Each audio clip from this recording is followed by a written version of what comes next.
Shalom, saya mahasiswa Universitas Kristen Indonesia Maluku, Fakultas Ilmu Komputer, Prodi Informatika. Perkenalkan, nama saya Emi Telehala. Di saat ini saya akan membawakan materi dengan topik multimedia. Dengan beberapa pokok bahasan, yang pertama pengertian, kedua manfaat, ketiga sejarah, keempat jenis-jenis, kelima fungsi, dan keenam komponen dan elemen. Yang pertama pengertian. Secara bahasa, multimedia terdiri dari dua kata, yaitu multi dan media. Multi banyak, sedangkan media artinya adalah sesuatu yang digunakan untuk menyampaikan pesan atau perantara. Jadi, pengertian multimedia adalah perantara pesan yang terdiri dari lebih satu elemen atau banyak. Dalam definisi lain, multimedia adalah sarana komunikasi yang mengintegrasikan teks, grafik, gambar diam dan bergerak, animasi audio, dan media lain. Kombinasi elemen tersebut dapat ditampilkan, disimpan, dikirim, dan diproses dengan sebuah perangkat tertentu. 2. Sejarah. Sebenarnya, istilah multimedia berasal dari dunia teater. Sebuah teater disebut multimedia jika menampilkan beberapa jenis media. Di antaranya seni drama yang diperankan manusia, serta lukisan, instalasi, dan musik yang berperan sebagai latar cerita. Multimedia tidak bisa lepas dari berbagai penemuan perangkat komunikasi, seperti Gutenberg and Keston yang pertama kali memperkenalkan media cetak pada abad ke-15. Kemudian dilanjutkan pada abad ke-19, yaitu masa terpenting dari perkembangan dunia komunikasi. Matthew Brady menunjukkan publik dengan pameran fotografinya sekitar 1862. Lalu ditandai dengan penemuan telegraf oleh Samuel Morse, telepon oleh Alexander Graham Bell, radio oleh Guglielmo Marconi, serta ide awal televisi oleh John Loyd Baird dan Lumiere bersaudara. Revolusi televisi sekitar tahun 1940-an membawa multimedia ke arah lebih serius. Apalagi ketika era komputer dan internet mulai berlangsung sejak tahun 1960-an. Teknologi ini memungkinkan manusia untuk menggabungkan berbagai macam media dengan satu perangkat. Internet telah menjadi raksasa media komunikasi saat ini. Multimedia akhirnya memperoleh cukupan wilayah penggunaan tak terbatas, dan hingga kini masih belum ada tanda-tanda munculnya teknologi pengganti yang lebih mutakhir. Ketiga, fungsi. 1. Sebagai sarana pendidikan. Pendidikan yang baik adalah pendidikan yang mengikuti perkembangan zaman. Dengan menggunakan multimedia, guru dapat mengajarkan murid-muridnya cara menggunakan multimedia dalam dunia pendidikan. Kedua, sebagai sarana pembagi informasi. Multimedia juga dapat sebagai pemberi informasi yang lebih detail, bahkan lebih menarik dan mudah dimengerti. Selain itu juga, informasi yang disampaikan lewat multimedia lebih singkat karena banyak cara dalam multimedia untuk menyampaikan informasi. Ketiga, sebagai sarana hiburan. Pada bagian ini pun multimedia selalu memiliki kesan hiburan dalam penggunaannya karena dalam segi visualisasi multimedia dapat membuat audiensnya nyaman. Kemudian keempat, sebagai pengetahuan.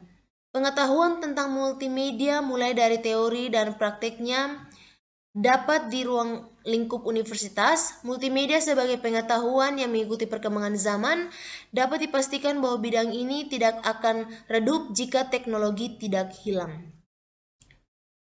Kemudian beberapa fungsi multimedia dalam kehidupan sehari-hari diantaranya adalah sebagai berikut. 1. Dapat memperjelas informasi atau materi yang disampaikan. 2. Dapat membangkitkan motivasi untuk lebih memahami isi dari materi yang disampaikan. 3. Dapat memudahkan untuk fokus dan memahami isi dari materi yang disampaikan. 4. Dapat mengulang kembali materi yang disampaikan. 5. Dapat membangkitkan rasa keingintahuan seseorang terhadap informasi atau materi yang disampaikan. Dan yang terakhir, dapat membangkitkan respon dalam mempelajari isi dan materi yang disampaikan. Kemudian manfaat. Multimedia kini telah merambah ke segala aspek kehidupan. Perkembangan teknologi digital turut mendukungnya. Kemajuan ini memberikan manfaat luar biasa. Multimedia dimanfaatkan di segala bidang untuk berbagai keperluan, diantaranya 1. Sarana informasi umum. Tersedia perangkat multimedia yang menyebarkan informasi umum tanpa pengunjung harus mendatangi saluran khusus. 2. Media pembelajaran. Multimedia akan menjadi media pembelajaran yang efektif. Dengan sarana multimedia, ilmu dapat disampaikan secara lebih menarik sehingga anak didik mudah mengingatnya. Kemudian yang terakhir, memajukan ilmu kesehatan. Jenis-jenis multimedia. 1. Ada banyak klasifikasi pada multimedia, sehingga jenisnya pun menjadi bermacam-macam. Berdasarkan aksesnya, multimedia dibagi menjadi 2 jenis, yaitu multimedia online dan offline. Perbedaannya hanya terletak pada penggunaannya yang membutuhkan jaringan internet. Kemudian jika dilihat dari metode penyajiannya, multimedia dibedakan menjadi 5 jenis. Di antaranya multimedia berbasis kertas atau buku dan majalah, cahaya, slideshow dan transparansi, suara atau radio dan tape, gambar bergerak atau televisi, dan digital atau komputer dan ponsel pintar. Pengelompokan multimedia menggunakan variabel yang cukup bervariasi. Berdasarkan sifat penggunaannya, komunikasi multimedia dikelompokkan dalam tipe-tipe, yaitu multimedia interaktif, hiperaktif, dan linear. Berikut penjelasan masing-masing jenis tersebut. Multimedia interaktif adalah jenis multimedia yang memungkinkan pengguna dapat mengontrol komponen-komponen di dalamnya. Tipe ini lebih mengutamakan personalisasi pemakaian multimedia sesuai keinginan penggunanya. 2. Multimedia hiperaktif merupakan jenis komunikasi multimedia yang memanfaatkan hubungan antara setiap komponen multimedia. Sifatnya juga interaktif, sehingga pengguna dapat memilih asupan informasi sesuai selera melalui tautan yang tersedia. 3. Multimedia linear adalah jenis multimedia yang bersifat tidak interaktif. Artinya pengguna hanya bisa menikmati sajian informasi secara linear tanpa memiliki kesempatan untuk mengontrolnya sendiri. Keenam, komponen-komponen dan elemen-elemen. Yang pertama, komponen-komponen multimedia. Multimedia menggabungkan beberapa jenis komponen di dalamnya.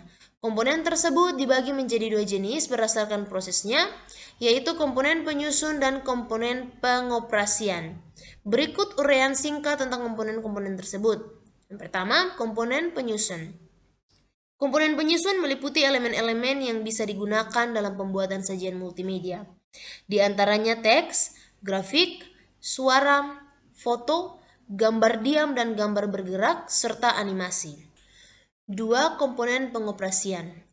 Komponen pengoperasian merupakan perangkat yang dipakai dalam membuat, mengontrol, memutar, dan menampilkan karya multimedia. Di antaranya komputer, software, layar multimedia, speaker, jaringan internet, cakram CD, DVD, dan sebagainya.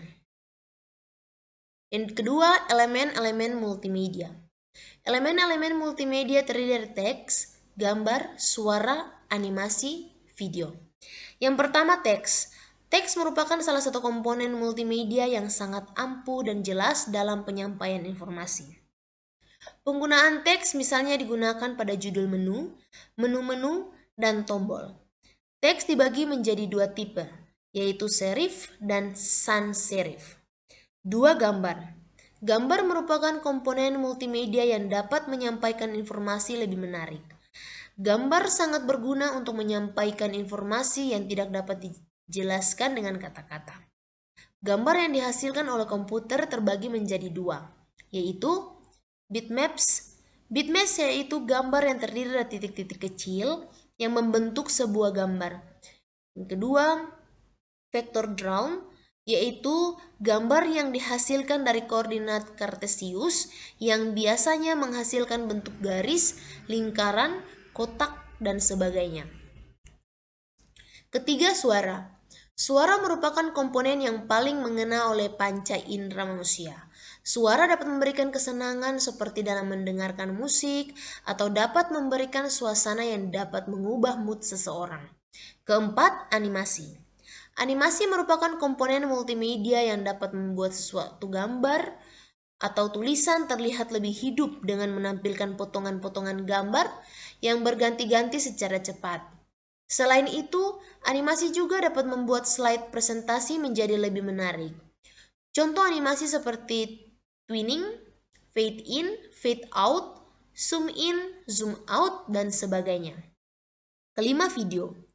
Video merupakan komponen multimedia yang terdiri dari gambar-gambar dan bergerak dengan sangat cepat secara berurutan. Video merupakan komponen yang paling menarik dalam multimedia, dan video juga memiliki kekuatan untuk membawa pengguna komputer lebih dekat ke kehidupan nyata.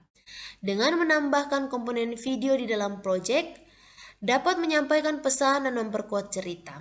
Selain itu, orang-orang yang melihat video cenderung dapat mengingat lebih dari yang mereka lihat. Dari materi yang saya sampaikan dapat disimpulkan bahwa multimedia adalah penggunaan komputer untuk menyajikan dan menggabungkan teks, suara, gambar, animasi, dan video dengan alat bantu dan koneksi sehingga pengguna dapat melakukan navigasi, berinteraksi, berkarya, dan berkomunikasi.